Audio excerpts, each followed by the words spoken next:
속보입니다. 우크라이나군이 헤르손주에서 대규모 공세를 시작했습니다. 최소 7방면에서 수십만 대군이 일시에 진격 중입니다. 헤르손 서쪽 40km 방면에서 전차 20여 대가 일시에 돌파를 시도하고 있으며 우크라이나 공세 규모가 어마무시한데요. 뿐만 아니라 우크라이나가 보유한 거의 모든 하이마스가 포격에 가세했으며 우크라이나 공군이 제공권을 장악했습니다. 이는 그야말로 전면 공세입니다. 그러나 아직 정보가 부족한데요. 그래서 본격적인 공세 소식이 전해지기 전에 지난주에 있었던 우크라이나 전쟁의 전황 분석으로 우크라이나가 앞으로 어떻게 전쟁을 이끌어갈지 예측할 수 있는데요. 아니나 다를까 충격적인 사건들이 연이어 발생했습니다. 대표적으로 마침내 우크라이나군이 러시아군을 동소로 절단했습니다. 그러자 이에 맞서 러시아가 새로 구성한 첨단 군단의 투입을 결정했습니다. 이로 인해 두 나라의 전쟁이 더욱 격화되고 있는데요. 지난 한 주간 우크라이나군은 돈바스와 헤르손, 멜리토폴이 있는 남부 점령지를 잇는 폴로이를 진격해 러시아군의 보급망을 뒤흔들었습니다. 이에 따라 헤르손 대교 너머에 주둔 중이던 러시아군의 전력이 다시 한번 감소했습니다.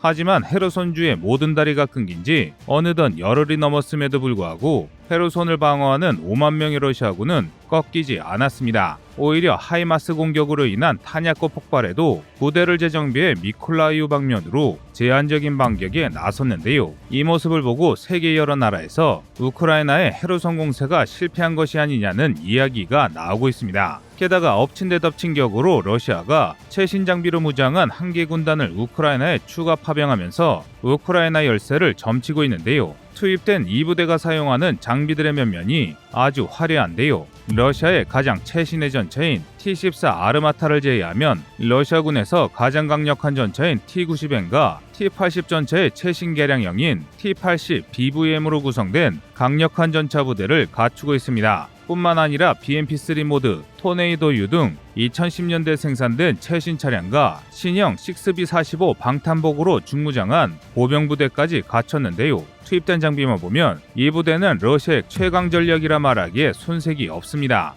이 때문에 러시아 3군단이 전장에 투입되면 우크라이나에 유리하게 흘러가던 전황이 다시 한번 뒤집힐 것이라며 예견하는 이들이 많습니다. 그런데 그 속을 들여다보면 의외로 큰 변화가 없을 가능성이 높습니다. 그 이유는 군단이라는 이름에 비해 터무니없이 적은 병력과 부족한 훈련도 그리고 숙련된 지휘관 부족 등으로 감춰진 문제가 상당한 데다 헤르손과 자포리자 방면에서 공세를 수행 중인 우크라이나군의 움직임이 굉장히 매섭기 때문입니다. 하지만 이렇게 말씀드린들 가짜뉴스가 판을 치는 상황에서는 이런 소식들은 쉽게 믿기 어려우실 텐데요. 그래서 준비했습니다. 오늘은 지난 한 주간 있었던 우크라이나 전쟁의 전황에 대해 상세히 알아보겠습니다.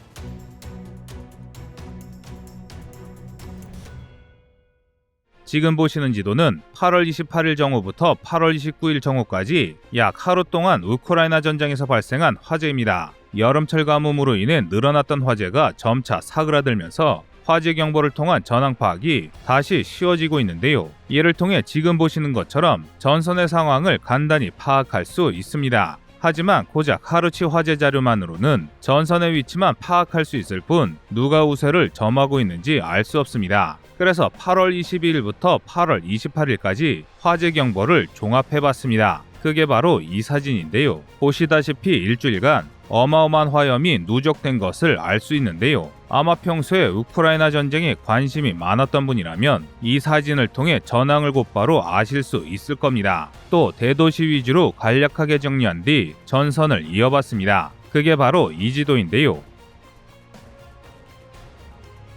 차이를 느끼셨나요? 이 간략한 비교만으로도 전반적으로 러시아 점령지 쪽에서 훨씬 많은 화염이 발생하고 있다는 것을 알 수 있습니다. 한마디로 우크라이나가 포격전에서 우세를 점했다는 것인데요. 하지만 큰 틀로만 봐서는 상세한 전황을 알 수 없습니다. 그래서 각 전선별로 상세한 현황을 분석해봤습니다. 먼저 헤르손입니다. 현재 헤르손은 전쟁의 향방을 가를 격전이 벌어지고 있습니다. 만약 이 지역에서 5만 명의 러시아군이 가을 전에 격퇴된다면 러시아군은 총동원령을 선포하지 않는 이상 손실된 병력을 보충할 방법이 없습니다. 그렇다면 현재 전황은 어떨까요? 화재가 일어난 곳을 기준으로 전선을 잡아보면 대충 예측이 가능한데요. 진격하던 우크라이나군이 러시아군에게 포격당했거나 우크라이나군이 포격으로 돌파를 시도 중인 곳일 가능성이 높아지는데요. 따라서 현재 헤르손 북부의 전황은 이렇습니다. 헤르손주 북부 방면에서 러시아군의 방어선을 붕괴시킨 우크라이나군이 헤르손 중부의 여러 작은 촌락을 순차적으로 점령하며 주요 보급로인 노바커바카로 진격 중인데요. 만약 이곳을 장악한다면 굳이 헤르손 대교를 장악하지 않아도 러시아군의 보급을 완전히 차단할 수 있습니다.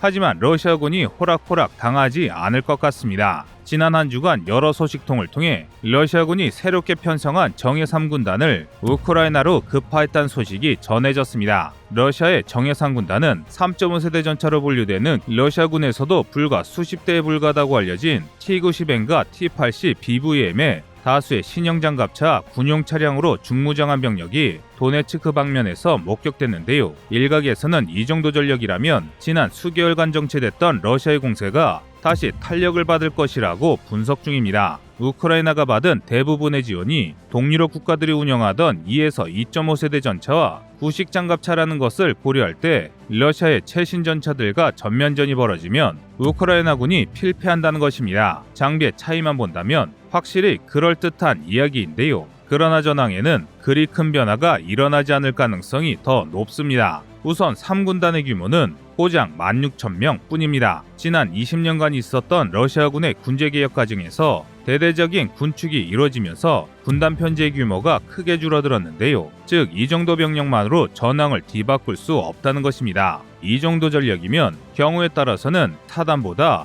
병력이 적습니다. 일례로 1900년대 일본 제국 관동군에서 규모가 큰 사단은 한 개 사단의 병력이 25,000명이었습니다. 16,000명이면 사단치고도 작은 수준이었던 것인데요. 또한 2022년 대한민국 육군을 기준으로도 이 정도 병력을 도저히 군단이라 부를 수 없는 규모입니다. 이래서야 아무리 잘해봐야 특정 전선을 살짝 밀어내거나 우크라이나의 공세로 인해 위태로운 전장을 수습하는 소방수 역할 이상은 하기가 어렵습니다. 심지어 그마저도 어려울 가능성이 매우 높은데요. 그 이유는 전장을 지휘할 수 있는 유능하고 경험 많은 지휘관이 모두 죽었기 때문입니다. 즉, 신병과 다를 바 없는 지휘관들로 구성된 군인들이 다수 포진되어 있다는 것인데요. 지난 2월 24일 개전 이래 러시아군은 엄청난 규모의 현역 장교를 상실했습니다. 이 때문에 퇴역 장교와 사관생도가 전쟁에 투입된 것이 무려 2-3개월 전입니다. 따라서 러시아군의 후방에는 부대를 편제하고 교육할 간부의 수가 턱없이 모자랍니다. 그런데 이번에 편성된 상군단은 부대 편성과 훈련까지 걸린 시간이 2달 남짓이기 때문에 부대 구성원 중 상당수가 급하게 긁어모은 4에서 50대입니다. 자원병이라 사기는 높을지 모르겠으나 과연 이런 사람들이 제대로 싸울 수 있을지 의문인데요. 이래서야 이전처럼 지시대로 정해진 곳만 기계적으로 공격하다가 우크라이나의 하이마스 공격에 또 전멸할 가능성이 높아 보입니다. 뿐만 아니라 세계 군 전문가들도 그 전에 우크라이나가 전쟁을 끝낼 수 있을 것 같다고 점치고 있습니다. 지금 보시는 지도는 지난 4월 함락된 이지움의 모습입니다. 22개 BTG 2만 명이 우크라이나의 후방을 차단하기 위해 이지움에서 슬로반스크로 진격했는데요. 그런데 2개월 전부터 포격이 오고 가는 것이 이지움 쪽으로 점차 가까워지더니 지금은 이지움을 둘러싸고 있습니다. 이는 이 지역의 러시아군이 우크라이나 역습에 패퇴 중이라고 해석할 수 있습니다. 간단히 말해 중공의 10만 대군이라도 데려오지 않는 이상 우크라이나의 이지움 탈환은 사실상 기정사실이 되고 있습니다. 하르키우 역시 러시아에게는 상황이 최악으로 치닫고 있습니다. 우크라이나군은 추후위에서 쿠판시크를 때려 이지움의 후방을 포위하는 포위 섬멸전은 실패했으나 러시아군을 국경지대에 묶어둔 채 그야말로 난타전을 벌이는 데는 성공했습니다. 물론 아직 안심하기에는 이르긴 합니다. 돈바스 전선의 핵심 전장인 바흐무트 세베르스크 방면에서는 여전히 러시아가 우세합니다. 특히 솔레다르와 바흐무트는 리시찬스크가 함락된 6월 이후로 빗물보다 포탄을 더 많이 맞고 있는 게 아닌가 싶을 정도로 러시아는 우크라이나군에게 맹폭격을 가하고 있습니다. 그만큼 사상자가 어마어마한 상황인데요. 그래도 우크라이나는 나름 방어를 굳건히 하고 있습니다. 그리고 이렇게 바흐무트 방면 우크라이나군이 적은 병력으로 러시아 대군을 상대하며 철벽 수비를 하는 사이 다른 우크라이나군은 남부 전선에서 탈환 작전을 진행 중입니다. 도네츠크주의 러시아 점령지에 있는 탄약고와 각종 설비를 맹폭해 무력화시키는 한편 남부 교통 요충지 폴로이 탈환을 눈앞에 두고 있는데요.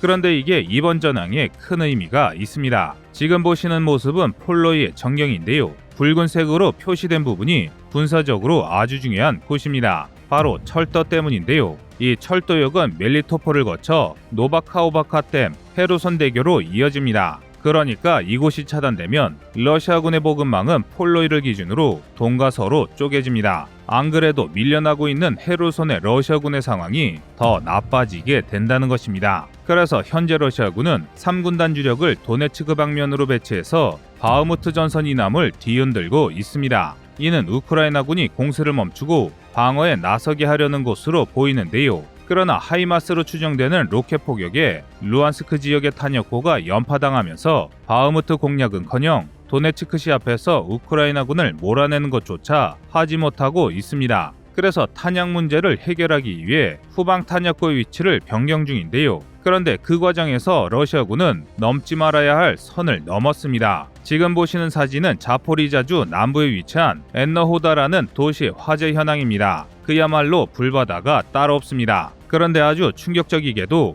이곳에 원전이 있습니다. 사진 좌측 6동의 건물이 밀집한 곳이 우크라이나 최대 원전인 자포리자 원전입니다. 즉 러시아군이 원전을 방패 삼은 것입니다. 이 끔찍한 범죄 행위로 인해 제2의 체르노빌 사고가 일어날지 모른다는 전문가들의 우려가 커지고 있는데요. 이 때문에 러시아와 우크라이나가 매일 책임 공방을 벌이고 있습니다. 그러나 이런 상황도 그리 오래 가지는 않을 것 같습니다. 이 도시는 엔너호다에서 50km 떨어진 바실리카인데요. 이 도시가 현재 자포리자 전선의 최전선입니다. 그러니까 50km만 더 가면 우크라이나가 자포리자 원전을 되찾는다는 것입니다. 그런데 이게 끝이 아닙니다. 바실리카는 남부 요충지 멜리토폴과 63km 떨어진 곳이며 그 사이에는 10여 개의 작은 마을만 있습니다. 따라서 지금처럼 전황이 흘러간다면 2-3개월이면 우크라이나군이 멜리토폴과 엔너호다에 진입할 것으로 보입니다. 지금까지 지난 한 주간 있었던 화재 경보를 통해 상세하게 전황을 전해드렸습니다. 그런데 일각에서는 화재 경보를 통해 전황을 파악하는 게 부정확하다고 주장하는 이들이 있습니다. 그들이 주장하는 게 동북아만 하더라도 지금 보시는 것처럼 화재가 자주 난다는 것인데요. 확실히 중국과 베트남은 우크라이나 뺨치는 불바다 같습니다.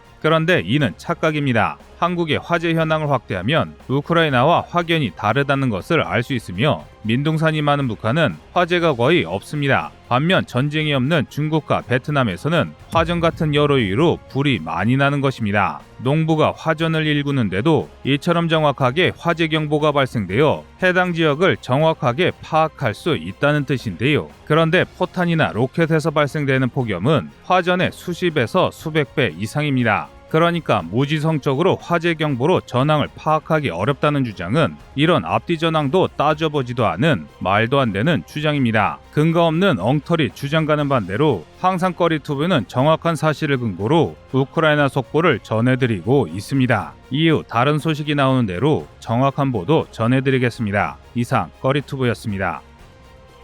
안녕하세요, 꺼리투브입니다. 여러분의 가부나 성원에 힘입어 군사무기에 관심 없는 분들도 쉽게 이해하실 수 있는 대한민국의 육해공 군사무기의 숨은 비하 이야기를 책으로 엮었습니다. 하루 종일 검색해도 절대 찾을 수 없었던 비밀스러운 내용을 이제 책으로 만나보세요.